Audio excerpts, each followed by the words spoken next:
February is Black History Month in the U.S. and Canada. You know, Carter G. Woodson, known as the father of Black history, originally came up with the idea for Black History Month. And the focus of this month on community is Black history in Buffalo.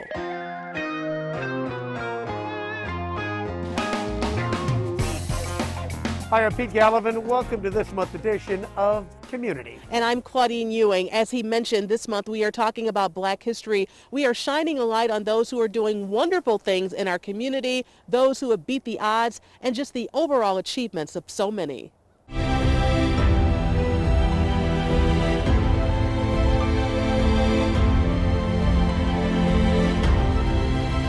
We are outside of the 1490 Center, but this is so much more. It's the Black Achievers Museum. Herb, thanks for joining us on Community. Tell us why this is so important to have as we celebrate Black History Month. Well, as we celebrate Black History Month, we should celebrate every month as Black History, because Black history and Black Achievers is American history. So it's important every day, and it's important for us to share our stories, because if we don't tell our stories won't be told. What do you hope that that people come down and get out of this? I mean, to recognize those heroes or inspire people for the future? Both. Yeah, you said a mouthful. We're working with youth right now with the Black Achievers Youth Academy, inspiring them to be Black Achievers and see some of the heroes before them. Your dad's one of the heroes that Yes, he was. He was, and he recognized how important it was to recognize others, because this movement, or the Achievers Dinner, started from someone giving him a testimonial dinner, and they were honoring him, and he felt that others people should be honored because they're doing great things in the community as well. Why not open it up and do a Black Achievers Dinner? Over the years, how many people have received Black Achievers Awards? I think it's probably about 2,500. Wow. You know, we're in our 49th year. Your father would be so proud that 1490 Enterprises is now a museum. Yes. I mean, one of his last initiatives was a museum. And he did it at the community center when it was here, and did it on the second floor. So I just enhanced that to where it is right now.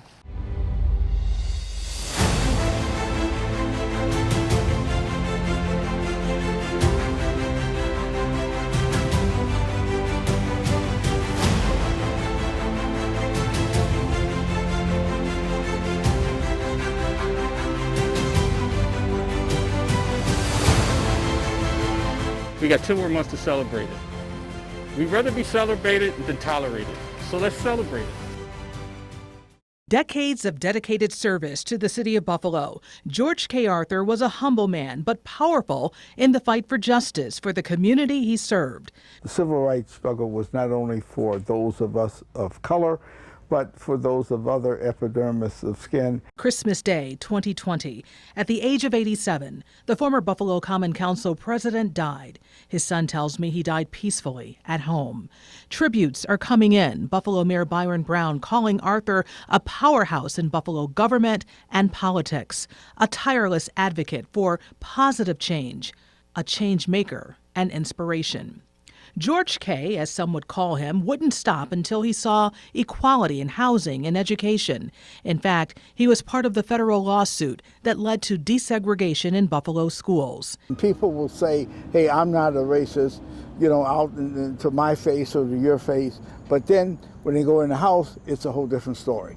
He was an advocate for the arts, including the African American Cultural Center, the Pine Grove Reunion, and the Nash House. What we're trying to do is to preserve the history, the early history of the Black community in Western New York. Somebody has to keep this history alive and keep so that our grandchildren and their grandchildren will know the sacrifices and what people went through. For me, as a person of color, there can never be enough diversity.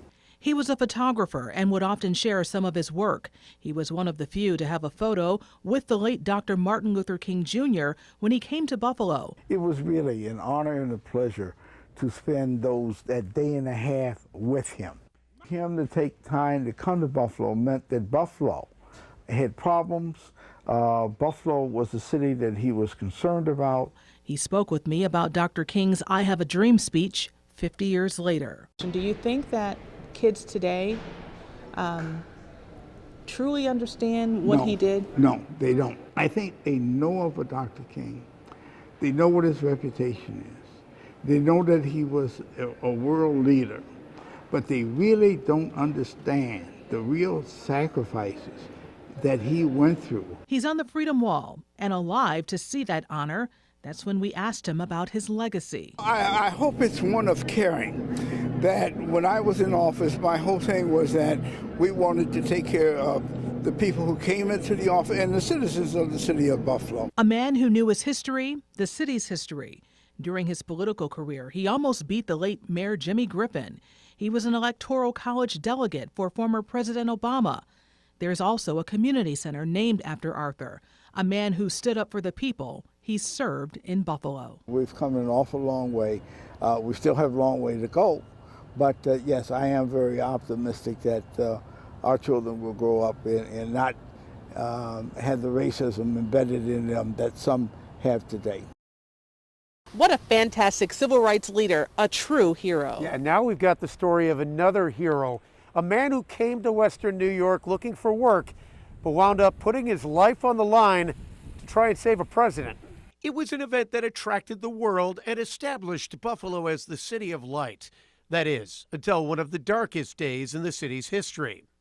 This flag on Fordham Avenue in North Buffalo marks the spot where in 1901, during the Pan Am Exposition, the Temple of Music once stood. Unfortunately, it also marks the spot where on September 6th, President William McKinley fell, shot by an assassin named Leon Czolgosz. Before that fateful day, though, people came from all over as tourists or looking for work, including a man named Big Jim Parker. So the Pan American Exposition was opening and there were lots of jobs to be had on the ground. So he came to Buffalo and took a job as a waiter at the exposition, and he came from Atlanta. Parker was born the son of slaves and had traveled to many parts of the country for work, but on that day, here in Buffalo, he went from waiter to hero. He had time off from waiting tables, so he went to see the president, like so many visitors did that day, got in line, and he was in a position to help subdue Czolgosz after he shot McKinley. Czolgosz had snuck this revolver into the Temple of Music inside a handkerchief, and as Czolgosz approached McKinley, he fired the weapon twice, hitting the president at point blank. After the second shot, Parker punched Czolgosz in the neck, then tackled him to the ground.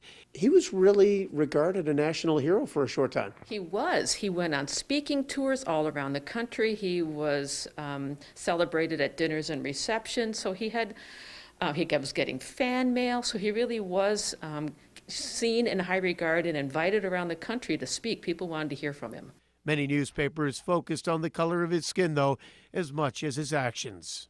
There are some people who rejected the story, couldn't possibly believe it, but Americans in a lot of places embraced him and celebrated him. After McKinley passed and Czolgosz was convicted and executed, Parker bounced around to several cities, working various jobs, until he was found acting erratically in Philadelphia. He was examined and determined to be mentally unstable and committed to the Philadelphia State Hospital. He died a short time later, and his body went unclaimed and was donated for medical research. A sad ending to the life of a man once regarded a hero, and to this chapter of the unknown stories of Western New York. Coming up, are you hungry? We dig into soul food, and it's not buffalo if we don't talk about chicken wings. His opinion was to split the wing was kind of adulterating the wings. Yeah, we're sharing the story of the first king of wings, John Young.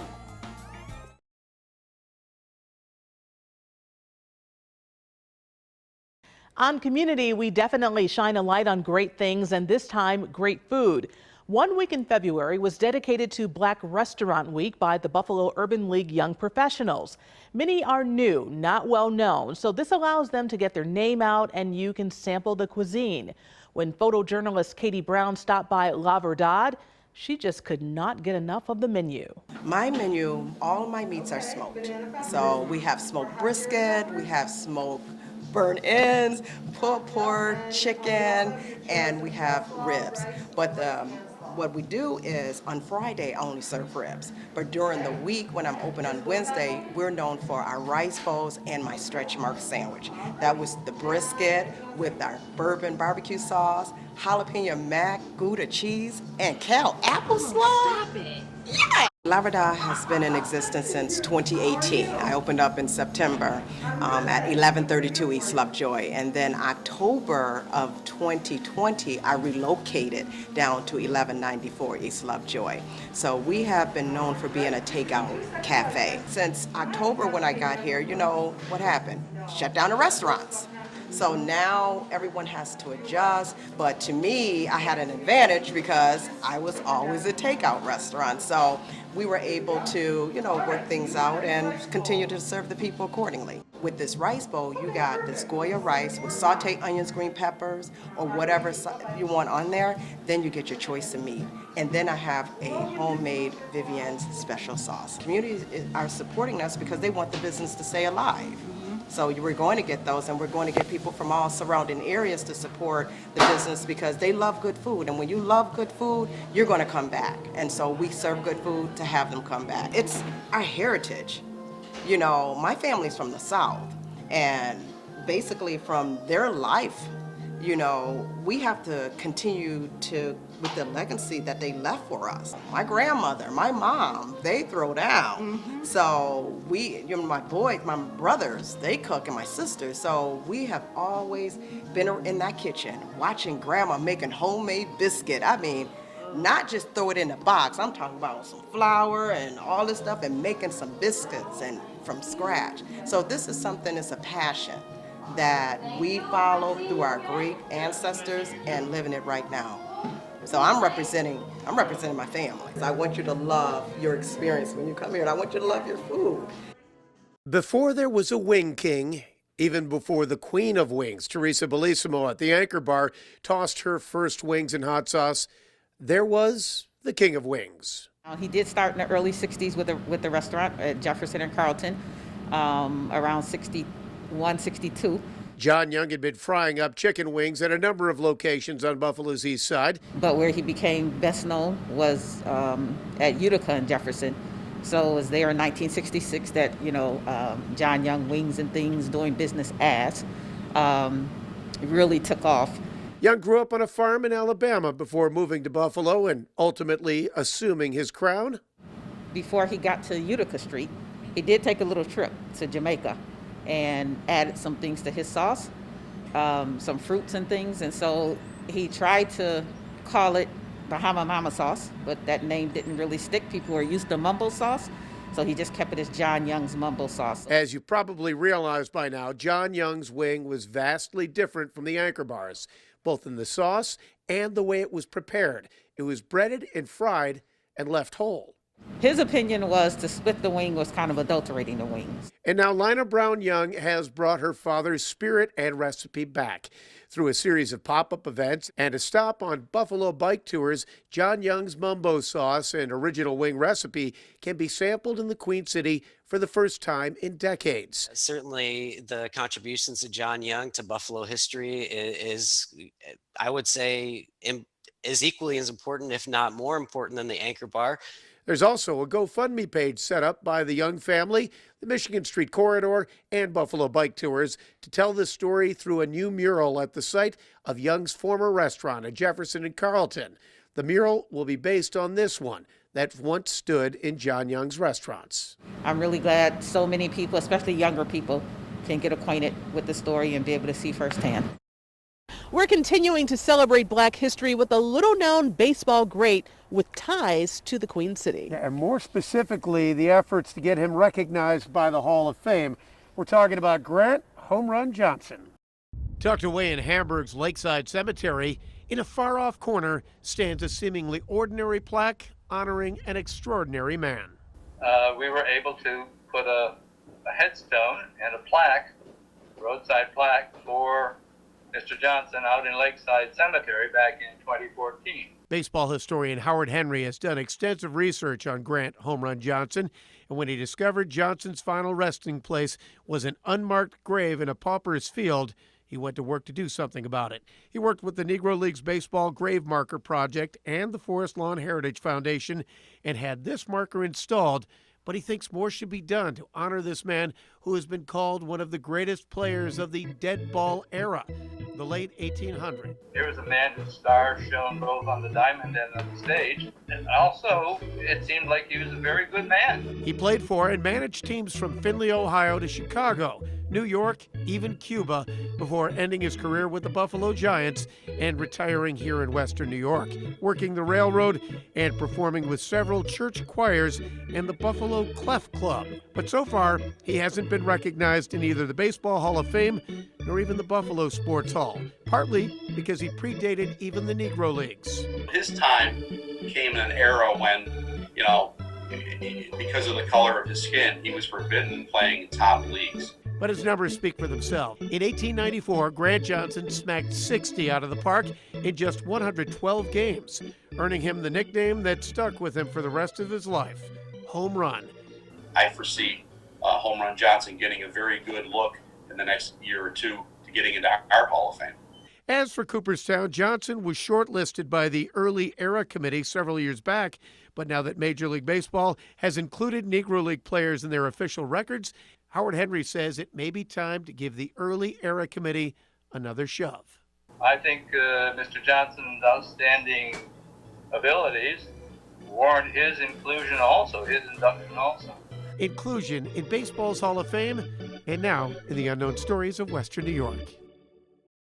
Speaking of sports, our sports anchor Ashley Holder sat down with a rapper from Buffalo. Yeah, and just like the Buffalo Bills, he's coming up with some big hits and winning. Let them know, man, we here to stay, man. You know what I'm saying? Buffalo, we got something to say, too. Touchdown, Buffalo! Buffalo hasn't been the most popular city in the States, but it is one that's now on the map. The Bills are on fire, and a couple of Buffalo kids, aka Griselda, have the rap game on lock. You know, to see, the city actually, musically, with us, with Griselda, with, the success of the Bills right now. It should be like motivational, and it should be inspiring people and put that battery in everybody's back, and it's our time now. Conway the Machine, born and bred in 716, dreamed of being his favorite Bills players like many others. When I played in the street, like street ball and stuff like that, I'd be like, I'm Thurman Thomas. From dreaming about that 91 MVP season to attending his first Bills playoff game 29 years later, life is good. But just like the Bills' rise to fame, same goes for Conway, who started rapping at age 12. You gotta keep at it, and find a way to navigate through whatever is in your way. You can't let nothing get in your way. Something Buffalo has never let stop them. A city that once had a sticky stigma. I never really could grasp or understanding of that. Buffalo is a beautiful city, you know what I'm saying? It's a lot here that comes from here. It's just we don't never get a shot. It's that chip on Buffalo's shoulder that's pushed them to where they are today, not just as a team, but as a city. Being a Bills fan, you know what I'm saying? We selling out them games. We out there at, 8, 9 o'clock in the morning, tailgating and stuff through losing season after losing season. And we still, die-hard Bills Mafia. Feels good to see, the success the team having now is it's real gratifying. A full circle moment of hard work and dedication. And with success doesn't mean you leave. Home is where the heart is. Gotta salute me. I'm in red form. I'm back in my devil's reject bag. You gotta rebuke me. I want to stay hungry. I don't want to lose that, that edge, that chip on my shoulder, that drive, I don't want to be in Hollywood or somewhere, some big fancy studio. I feel like I can't get the best out of me that way.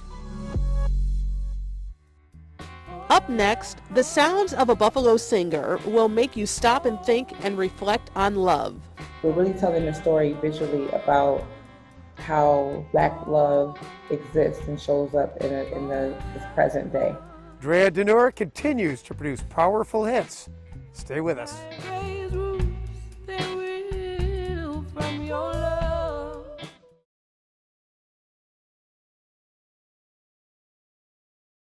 And we're wrapping up this Black History Month edition of Community with a true story that's also a love song.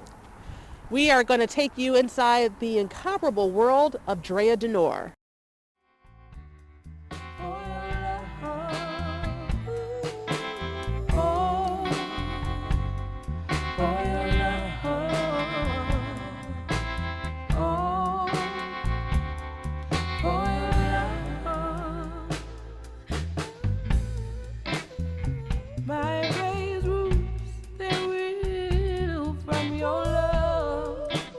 Love, the latest song by Drea Denor. The video tells the story of a real Buffalo couple, Black Love. Why is Black Love so important? I think Black love is something that seems to be missing in the, mass media, Drea and Rami Nashashibi of Chicago teamed up to co-produce this video.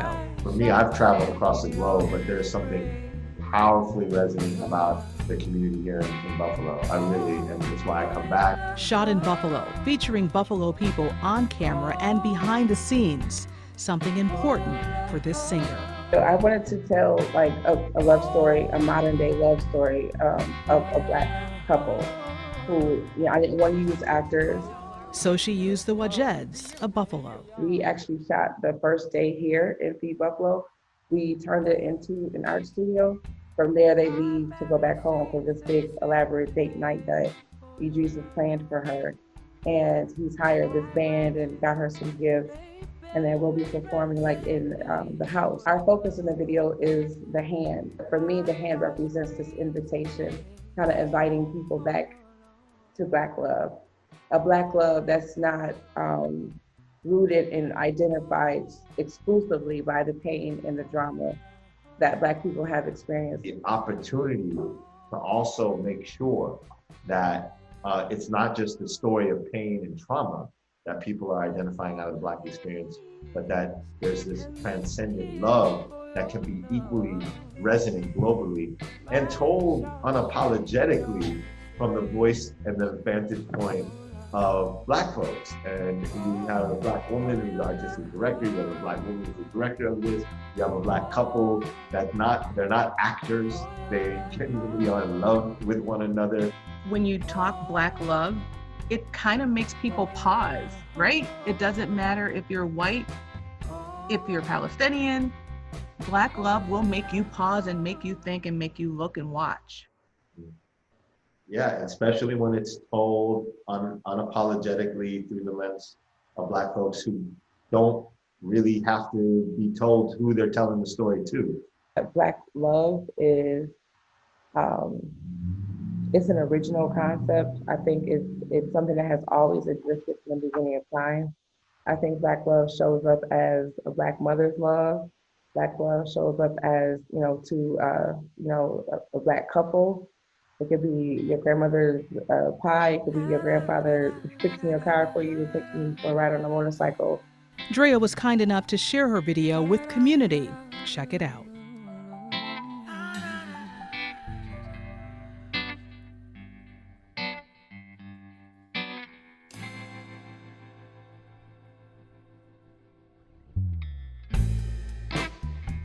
My cracked earth heaves and it screams for your love.